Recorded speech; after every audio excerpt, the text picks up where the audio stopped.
حضرت عمر کے زمانے میں اسلامی حدود 23 لاکھ مربع میل تک پھیل گئی، اور جب رات کے اندھیرے گہرے ہوتے عمر بھیس بدل کے مدینے کی گلیوں پر گشت کرتے، کہا تمہارے گھر سے دھواں نکل رہا ہے اور بچے رو رہے ہیں، ان کو کھانا کیوں نہیں دیتے؟ کہنے لگی عمر کی جان کو رو رہے، عمر کے پاؤں سے زمین نکلی۔ کہا کیا ہوا؟ کہا 3 دن سے ہمارے ہاں کھانے کے لیے کچھ نہیں، روزانہ بچے روتے ہیں اور میں ہنڈیا کے اندر پتھر ڈال کر کے نیچے سے آگ ڈالتی رہتے ہیں کہ بچے انتظار کر کر کے سو جائیں گے، کم وقت سو بھی نہیں اور وہ پتھر پکیں گے بھی کیا، اور میں عمر کی جان کو رو رہی ہوں۔ حضرت عمر کا کلیجہ دہنے لگا، فوراً پلٹے واپس بیت المال میں آئے، گھی کا ایک کنستر لیا، آٹے کی بوری لی، مرچ مسالہ جات بہت کچھ اٹھایا، اپنے کندھے پہ رکھا، بوری اپنی کمر پہ لائی۔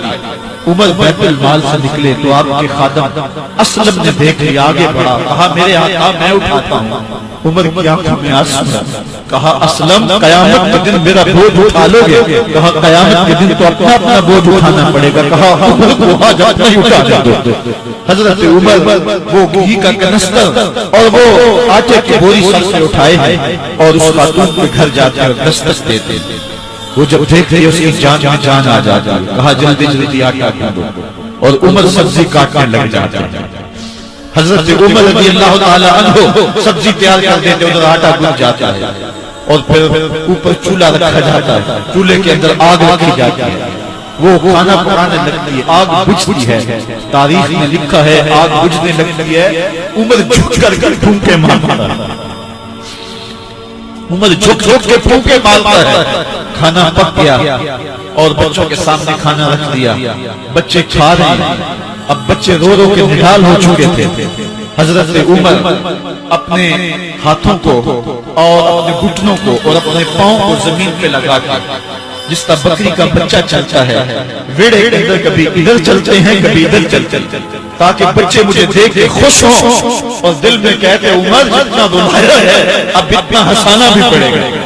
تو کبھی عمر امیر المومنین، یہ میں کسی آج کے جو ہے وہ لوگوں کے ووٹوں پہ منتخب ہونے والے حکمران کی کہانی نہیں سنا رہا، میں اس عمر کی کہانی سنا رہا ہوں جو 23 لاکھ مربع میل کا حکمران ہے، آدھی دنیا کا بادشاہ ہے۔ حضرت عمر جو ہے جس طرح بکری کا بچہ چلتا ہے، اس طرح اپنے ہاتھ اور اپنے گھٹنے زمین پہ ٹیک کر کے جو ہے وہ اس طرح چلتے ہیں۔ بچے عمر کو دیکھ کے مسکراتے ہیں، جب بچے مسکرانے لگے تو حضرت عمر نے اس خاتون سے کہا بڑھیا عمر کو معاف کر دے۔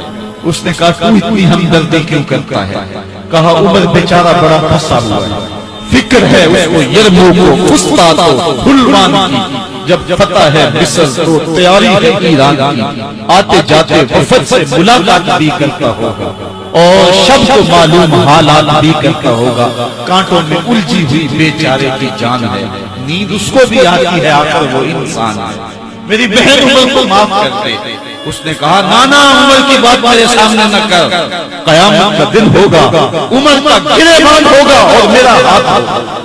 جب اس نے یہ بات کہی تو عمر برداشت نہ کر سکے، بچوں کے ساتھ بلک بلک کر رونے لگے۔ کہا وہ بدنصیب عمر میرے سامنے ہے، آج ہی کہنا جو کہنا ہے، قیامت کے دن مجھے معاف کر۔ اس نے کہا تو عمر ہے؟ کہا بدنصیب عمر میرے سامنے کھڑا ہو۔ میرے عمر کہتے ہیں اگر دجلہ کے کنارے ایک بکری کا بچہ بھی پیاسا مر گیا، اس کا حساب بھی عمر سے لیا گیا۔ کا دن ہوگا، عمر کا گریبان ہوگا اور میرا ہاتھ ہوگا۔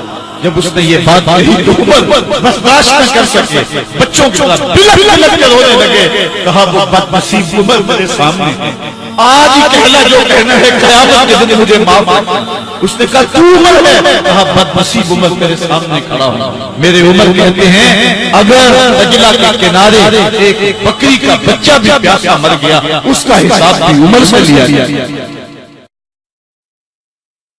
اس کا حساب بھی عمر سے لیا گیا۔